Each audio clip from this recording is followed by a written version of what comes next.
I know of no pursuit in which more real and important services can be rendered to any country than by improving its agriculture. A lesson which one of the founding fathers and first president of the United States of America, George Washington, learned as far back as the 1790s still seems to be lost on most African leaders in these modern times.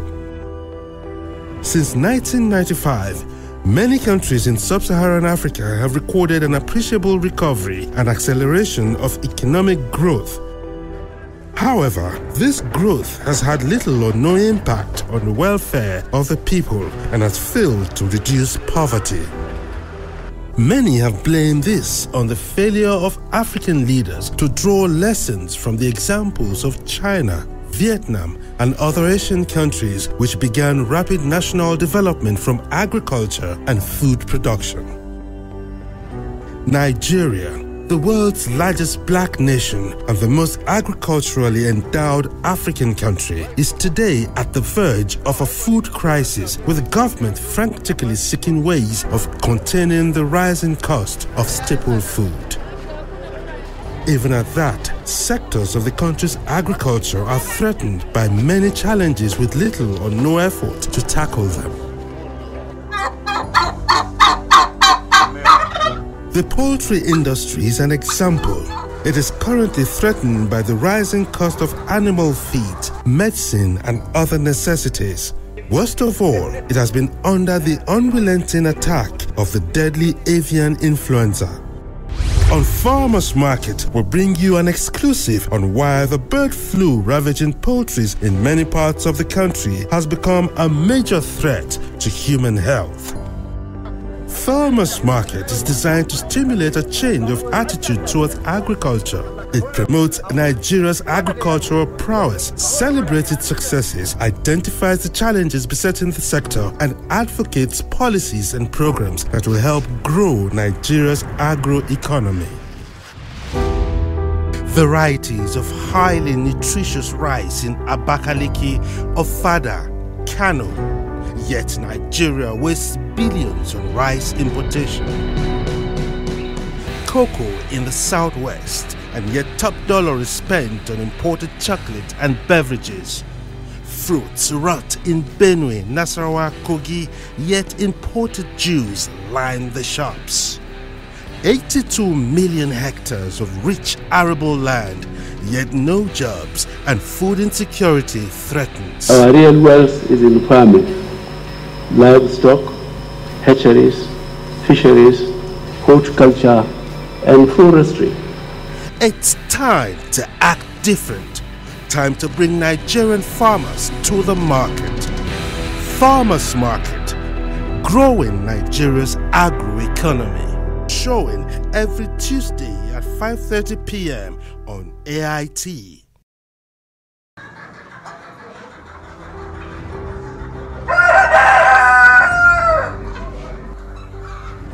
The poultry subsector is about the most commercialized in Nigeria's agriculture because poultry meats and eggs provide easy and important access to edible animal protein. Nigeria's poultry industry is worth about 370 billion naira, with commercial poultry production accounting for just over 50 billion naira of these, and creating direct jobs for over 14 million Nigerians. Backyard or rural family poultry is valued at about 320 billion naira and engages 85 million people. The poultry industry in Nigeria has come under severe strain in recent times, and the challenges are many. They include the absence of effective policies to protect the industry from the negative impact of unbridled importation of frozen poultry products.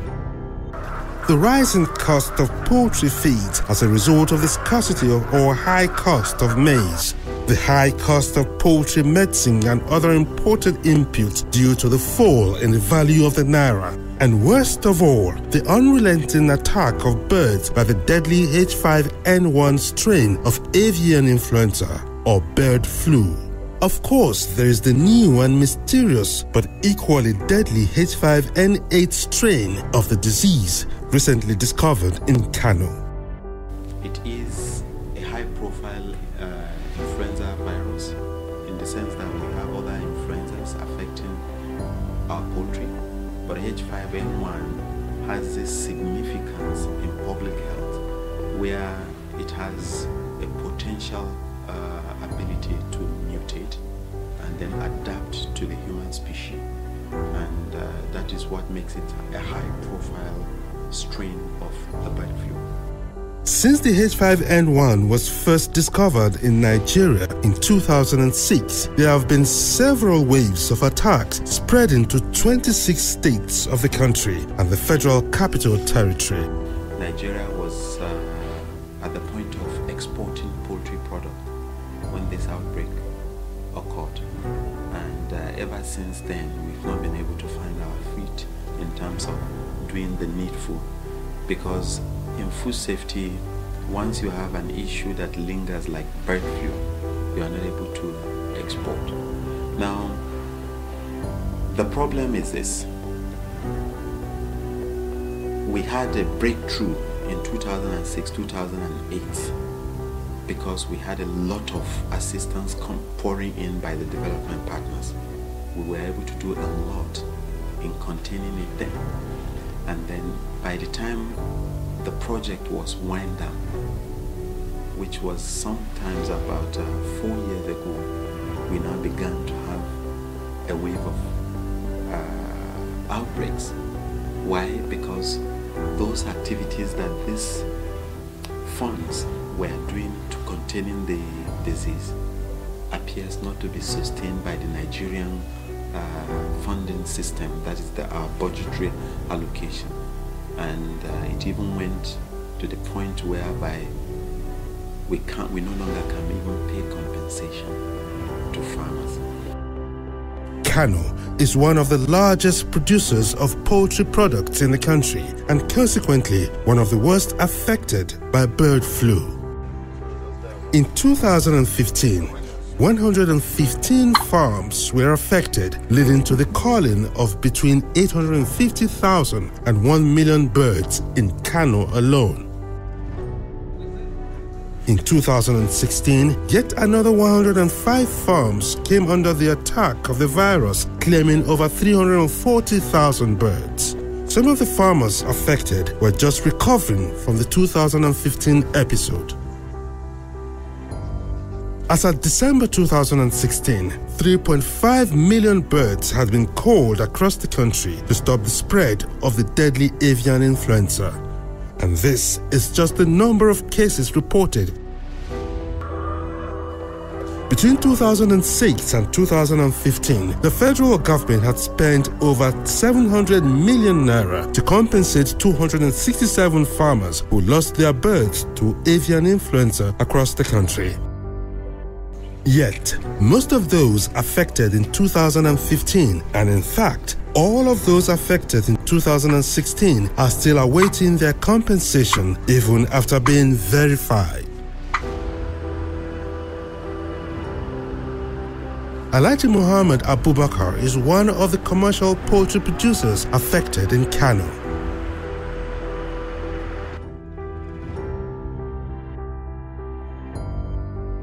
This is his farm, located in Fari village just outside the Kano metropolis.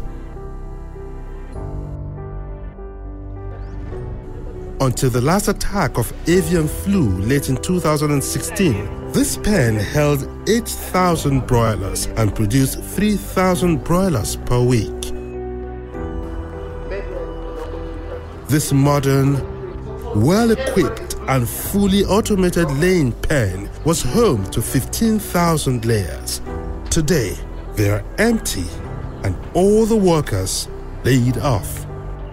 We can't close it. Alhaji Abubakar is one of the many commercial farmers who have been put out of the poultry business by bird flu. Their losses have been verified and they wait on government to fulfill its promise of compensation. We had bird flu affliction we were compensated. After the depopulation, we had to leave the place fallow for about 3 months with consistent fumigation and making sure that we got rid of all the possible pathogens. And afterwards, we restocked. And some years later, when another cycle of bird flu affliction came around, we were affected again. And government called the birds, and we were asked to make the place fallow, and we now kept it for over 3 months, and we went through all the processes, and we now had a letter from the government asking us that we are qualified to restock. We restocked again, but we were compensated for the culling actually. We restocked again, and then another cycle of bird flu came, and we were affected. And that was the last bird flu cycle that affected almost a lot of poultry farm in Kano. And as I'm talking to you now, we've not been compensated, and that had run our businesses aground the dairy, the poultry aspect. There are, however, many smallholder farmers who are still in business despite incidents of diseases on their farms. They have just stopped reporting to the relevant authorities, and the reason is simple. Once these clusters are not compensated, and they know if they call government is just to come and do killing spree and then leave without compensation, they may not be reporting whenever they have bird flu incidents. So that's why you are now seeing low level of bird flu reportage. Not that there's no bird flu, but nobody wants to report something that will only attract government attention to come and kill his birds. He is sure there's no compensation. So he would rather keep the birds and salvage what remains of it by selling it silently into the market without disclosing the status of his birds. So the multiplier effect of non-compensation is not only on the economic aspect, but it's also a health hazard. There is a very big danger in that, and this is what has been told to poultry farmers. Please and please, if you have any disease in your farm, not only AI, that's why I keep on saying, whatever kind of disease it is, we have the veterinary clinics around. Every state has it, and we have the private owned too. If you have, take the samples there, because if we don't treat this disease, like this year now, I think what they're even saying is that we have 5NH3, which is another different disease. So even the history of where that disease is coming in from is what they are now working to trace. Where is this disease coming from? If you let it to be part and parcel of us, well, if it starts affecting humans, then that is the great danger we are going to face. And that's what we keep on telling, please and please, farmers that have issues in their farms, report these cases. Look at what is going to happen if you don't report these cases. If it now affects either you or a relative, how will you feel? So we keep on telling farmers, please and please, this is what the association is always saying. Please and please report cases so that we'll investigate and find out, and then find out a solution to that. But when you send birds with AI and it start affecting humans, then this is a disaster in the poultry industry and the country as a whole. If you ask me as a scientist, everything is right in our present situation, that this virus is undergoing mutation now in adapting new species, and the human species is the target. The fear of experts now is that these loss-cutting measures of the poultry farmers is simply exposing Nigerians who patronize the live bird market to health hazards. And if you ask the scientists about the possibility of a mutation to the human strain, their answer is emphatic. Will the continuous consumption of maybe infected birds lead to its mutation in the human? My answer straight will be yes. It will be yes, because a lot of people have now come to roost with the fact that we've been eating this thing all these years and it's not doing anything. Now, the moment you have this virus being consumed by another species, and it is being done in a way that we don't check it, this virus will get itself adapted to a new species, and then we are going to have an outbreak in the human. Yes. Well, it's a serious issue, but with dialogue, you see, that problem will be solved. We know, there's no much money, both state and federal government. But with understanding, you see, those who are serious in poultry farming will not be discouraged, because they know that the government eventually will pay them. And if they don't report such instances, they continue to lose, and they have very strong association. I believe they will not like all the poultry farms to be destroyed by the disease simply because they were not paid the previous one. Poultry farms that are still in business in Kano have become high biosecurity zones. Visitors approach with utmost caution. Even vehicles are thoroughly disinfected.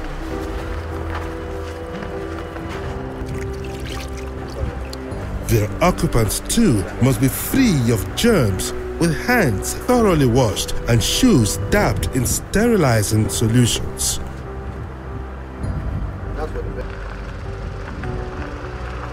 In this farm, that's just at the main entrance alone. There's more sterilization as visitors move further into the farm. Your farm is not a place where people should come and make visitations. That's the first issue. It's not a zoo. Or you're not supposed to come and show people your wealth because you have birds, let people come and see what you have. No, that is a business. Biosecurity is key. Protect the farm, protect the birds, protect the environment where the farm exists. That's both internal and external. Then the live bird markets, which are our own partners in the business, because they buy birds from the farmers and they take them to the markets. Please sanitize your areas. It's not going to be business as usual. Every day government to pay you compensation for your own lapses. No. And this is what we have been saying. The poultry farmers of Kano are not quite sure why bird flu attacks are frequent and severe in the state, but there are several reasons why it spreads like a wildfire once it occurs. Chief among them is the fact that most of the smallholder farmers operate in clusters. In fact, some of them even share fences, making the spread of the disease easy and fast. Another reason is the total absence of quarantine services in the country. Poultry farms are never monitored unless there is an outbreak, while birds are moved indiscriminately between states, farms, and markets. And of course, there is the problem of substandard practices by poultry investors.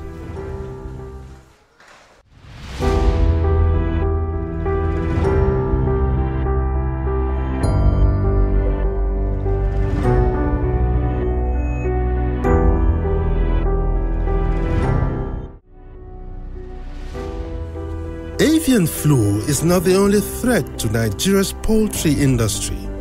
Many farmers have already been run out of business by the rising cost of poultry feeds and medicine. In Kano, at least 30% of farms have closed shop because they are unable to feed their birds. The cost of maize and soya beans, which make up about 70% of the ingredients for mixing poultry feed, have risen astronomically because Nigeria does not produce enough to meet local needs. In April 2016, a 100-kilogram bag of maize sold for 6,000 naira. Today, it goes for over 15,000 naira. And this has driven up the price of poultry feeds across the country. My poultry pens are empty. They are empty because I cannot afford to feed them. I'm basically owing every maize seller in the maize market. And then my farm gate price of my crate of maize are between 650 naira to 700 naira. Crate of egg, a farm gate price. That is not, put all that together, the birds can't feed themselves. Whereas, I mean, one of the most profitable aspects of agro-business, poultry is profitable. But it's not profitable when the cost of your feed is high. Yakubu Bello has been a poultry farmer for over 18 years. His only means of livelihood is rearing broilers and producing eggs from his layers. He has never seen a more challenging period. The equipment lying waste in the premises of his poultry farm tells the tale of difficult times. This pen used to hold 3,000 layers, but today it is empty and quiet. It is the cost of the feed and the drop of the purchasing of the egg. Most of the consumers have no money to purchase the egg. Have to sell.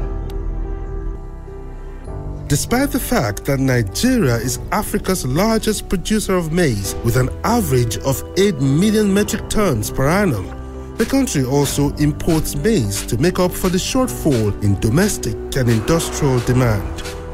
However, the slide in the value of the naira has not made that any easier.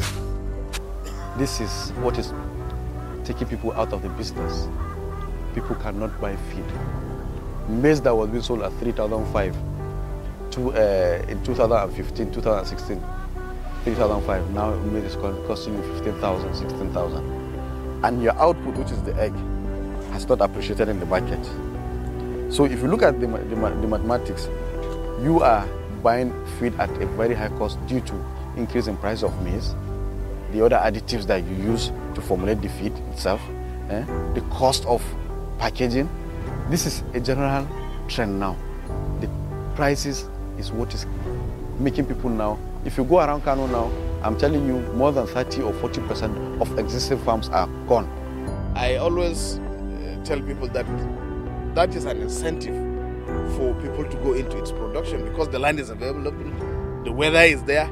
So what's the issue? So maybe the problem why you will have fluctuation of prices is now this year they'll say maize is costly. It will attract a lot of people to go into maize production.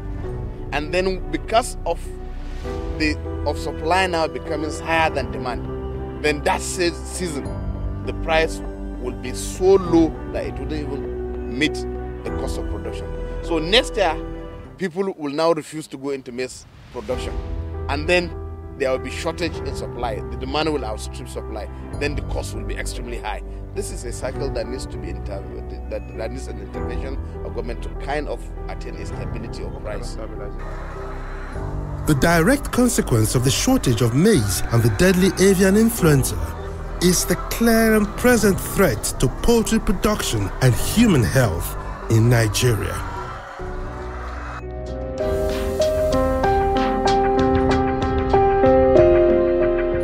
That's a farmer's market for this week. You can join the conversation or watch this and other editions of Farmer's Market whenever you want to. Just go to our website www.farmersmarketng.com. For feedback and sponsorship considerations, please contact us on 0809-566-0090. Email us on info@farmersmarketng.com. Follow us on Twitter @farmersmarketng and like our Facebook page. It's facebook.com/farmersmarketng. Farmers Market returns same time, same station next week. Thanks for watching.